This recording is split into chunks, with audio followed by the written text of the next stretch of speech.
Elmir Axundovdan ağsaqqalın həbsinə reaksiya təşəkkür edirəm deyərək cavab verib görək. Kim ona telefon açıb, kim Elmira Axundovanı axtarıb. Azərbaycan siyasi elitasının səhnəsində qəribə sessizlik hökm sürür. Doğrudan da elədir də. Hamı qorxur bu dəqiqə, təlaş içindədir. Evin, eşiyin siyasını gizlədir ki, ay bilərlər, ay araşdırma apararlar. Təbii ki, hamımız bilir ki, belə götürəndə təqribi bilirik. Ramiz Mehdiyevin ətrafında kimlər olubsa, kifayət qədər onların sərvəti var.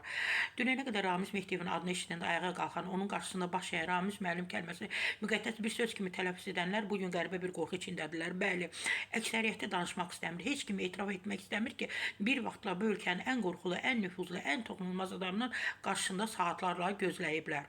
Məhz Ramiz Mehdiyevin qarşısında gözləyiblər və bunu etiraf edənlər də var ki, məsələn, Misir Mərdənov, sabiq təhsil naziri, o deyir ki, mən Ramiz Mehdiyev məni dəvət etmişdi.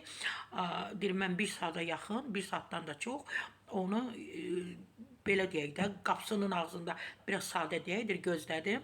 Bir saatdan sonra məni qəbul etdi, halbuki o da nazir olub. Elmir Axundovanı axtarıblar, ona telefon açıblar. Bakı Post.az xəbər verir ki, müsavat.com-un əməkdaşı onunla əlaqə saxlayaraq bugün ev dustaqlığında olan Ramiz Mehdiyev ilə bağlı fikrini öyrənməyə çalışıb. Ramiz Mehdiyevin ən yaxın çevrəsinə daxil olan şəxs olmusunuz sualını veriblər. Münasibətiniz necədir deyiblər. Elmir Axundova qısa və məzmunsuz cavab verib. Təşəkkür edirəm, təşəkkür edirəm, təşəkkür edirəm deyib telefonu kapatıb.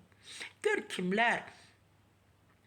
Bax, belədir də, dünənə qədər Ramiz Mehdiyevin pencəyini öpənlər, ətəyini, şalvarının ətəyini öpənlər, bugün qorxa-qorxa, belə olanda lap düşmən də olsa ya, görsən deyirlər ki, düşmən o adama çörək verib, onu qoruyub, mühafizə edib, elə olanda deyirlər, qoy elə düşmənin də çörəyi sənə haram olsun. Bəli, görsən Elmir Axundova da təşəkkür edirəm, dəstəyi asıb.